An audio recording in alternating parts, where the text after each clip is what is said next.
Let's consider a scenario where an infinite lossless line carries a wave with an extremely high frequency omega. In this case, the value of omega L squared over 4 may no longer be neglected, even if the inductance L is small.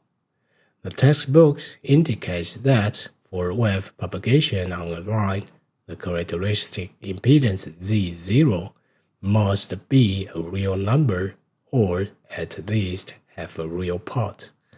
In this case, the value of L over C minus omega L squared over 4 in the square root must be greater than 0 for a wave to propagate. As a result, we can conclude that signals with frequencies above the square root of 4 over Lc cannot propagate on this line. This critical frequency is known as the cutoff frequency of a transmission line.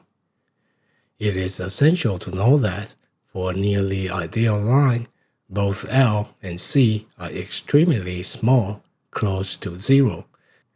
Hence, a perfectly ideal line has no cutoff frequency. This implies that no matter how high the signal frequency, it will propagate without any impediment on a perfect line. Let's examine the cutoff frequency from a circuit perspective. Suppose a line carries a super high frequency signal.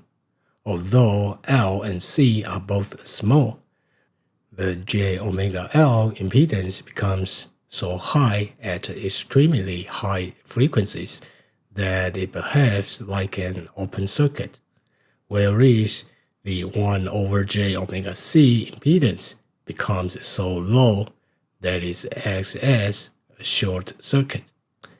We can also apply the analogy of a relay race between inductors and capacitors, which we discussed at the beginning of this course. When a signal enters from the left, the inductor and capacitor begin to relay energy, charging the transmission line. L releases energy to C, and C passes it to the next L. Due to the high frequency omega, the reactance of L is enormous, while the reactance of C is tiny. As a result, the bucket of C is insufficient to hold the energy released by L. The excess energy spills over and is returned to the source site, resulting in virtual work. Therefore, from a circuit perspective, the cutoff frequency denotes the point at which the inductor and capacitor can no longer transmit energy effectively, making it impossible for the signal to propagate at even higher frequencies. The ingenious engineer Heaviside derived the transmission line equations and leveraged these mathematical findings to deduce that increasing inductance could suppress high-frequency noise and interference. Using his line equations, he devised a method to construct cables that could resist high-frequency noise, thereby improving the quality of telegraph transmissions. Upon reading Heaviside's work, AT&T quietly adopted his approach for making high-quality cables. Heaviside later learned about this, and AT&T offered to compensate him.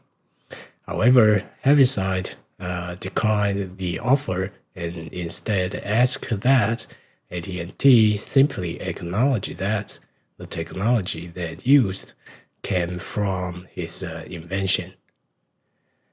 You might be wondering why the textbook asserts that for a wave to propagate on a transmission line, the characteristic impedance must be a real number.